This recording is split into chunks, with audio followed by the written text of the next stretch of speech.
10 part 3. Actually, let me revisit this picture. This picture, I think it was 33. This is about 33, yeah. This is 2014. This is January 2014. And it was one of the last days, actually, it may have been December. But this is one of the last days that I wrestled. One of the last. Within, I would say, 2, max 3 matches before I got in my car accident. And in 2014, first, I T-boned the girl because she ran a stop sign and I had the right of way, and the highway was 50 miles an hour. I was going 50 miles an hour to work, and I was in the correct lane, I was in the right lane. She was texting and driving. She ran the stop sign, I T-boned her, I spun, and then I hit a tree. The tree is what really did me in. Thank God I was wearing my seatbelt, because if I was not, I would have flown through and hit that tree head on first. I would have been fine in the first part of the car accident. Second part of the car accident would have been done. So my car just crumpled up. That's what they're supposed to do. That's why I love Volkswagen. I'm not sponsored by Volkswagen. This is what the inside was. Airbags deployed, car crushed up, my face smashed the steering wheel and broke my nose. And when I lifted my face up, I went, oh yeah, that makes sense. I hit my face on the steering wheel, that's why my nose is bleeding. But the only thing that I actually felt the whole time was my stomach and my back. So everything else felt fine except for my stomach, my back, and then my face hurt a little bit. Because my husband. A few more pictures from being in line. I wasn't allowed to eat for a whole month. So I was literally on fluids for a solid month and begging people for water and ice chips and everything, and they wouldn't. I mean, eventually they gave me a little bit of water, but it was more like ice for a month. It was pretty awful.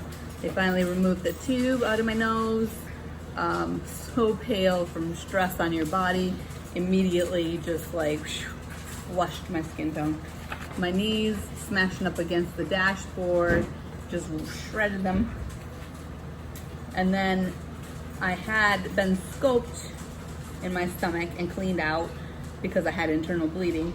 And then I think it was 2 or 3 days later, they were trying to check me out at the hospital. I said, my stomach hurts worse. I'm in more pain now than I was when I got in the car accident. I'm not leaving. So then one doctor comes in and says, in Florida, I'm staying for pain meds. No, I worked at a gym and I'm a pro wrestler. If I really wanted to get it, all I had to do was ask, but I'm not that type of person. I don't need to get in a car accident to get pain pills if I really wanted them. Not saying that I would, or I do, because I don't. I don't like them. I like to get up in the morning, I like to go all day, I like to be me, busy. That is just not my lifestyle. This is my stomach afterwards, because doctor number 2 said, okay, we'll have to cut you wide open. Okay, doctor cut me wide open, and I woke up with staples in my stomach. So what happened was I had a blood clot explode out of my small intestine. I was dying inside. So if I would have gone home, I would have died. Awesome, Florida. Please always trust your gut, and if you think something's wrong, don't leave until they can give you answers. I had to get my stomach cut open, otherwise I would have died. It's just the way it is. So then the doctor, which I agree with this makes sense, complete sense, said that the staples there was bacteria starting to build up again, maybe from a little bit of residual that was still inside me that didn't get cleaned out. And so he wanted to open it up. So I plucked out all the staples and packed me with stuff. But I didn't know what that meant because I had never been in that situation. And I remember them leaving the room and me going, okay, grab your cell phone, take a picture.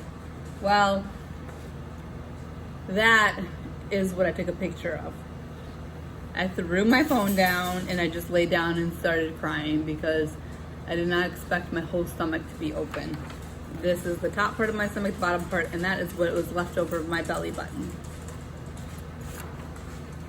Then leaving, now this is about a month later, leaving, they had to wait for a wound vac, which is this cool purse that sucks, has a suction in it, and it attaches, they put like, you know, like those dish sponges, the really hard part.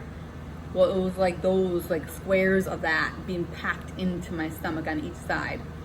And what they did is pack them, put tape over them, and it had this tube that goes to your cool purse.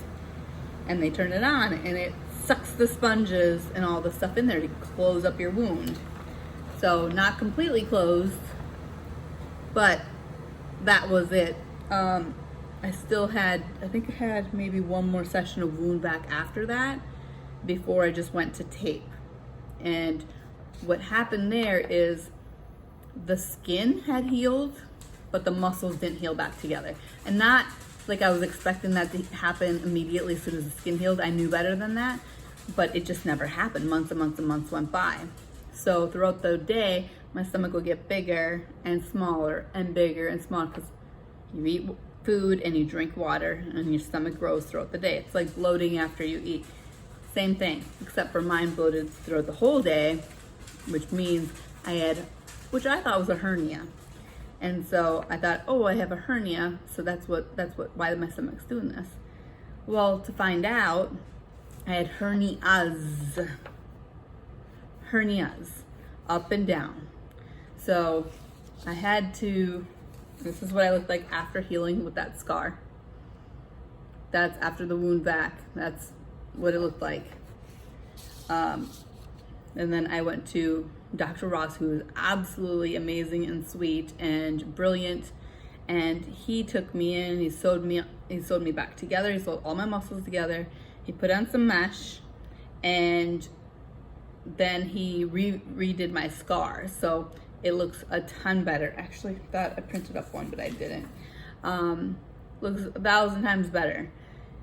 So I'm extremely, extremely, extremely grateful for Dr. Ross. But within this period, I went through 9 surgeries. 9. And I know a lot of people ask, did her insurance pay for it? They paid the bare minimum that would cover it because she basically had just the bare minimum. And when I first moved to Florida, I didn't know what to ask for because I went from Minnesota, which full coverage is full coverage. And if you don't have full coverage, then you just have liability. So you can either have liability or full coverage. So when I moved to Florida, I just got full coverage, but I didn't know that uninsured motorist was a separate thing. And I moved when I was 25 and I didn't know any better. So I didn't have it. Obviously, I have it now, but I didn't have it then. We're gonna go back to part, I think 4 now? Yeah, I think we're gonna go on to part 4. So I will see you at part 4.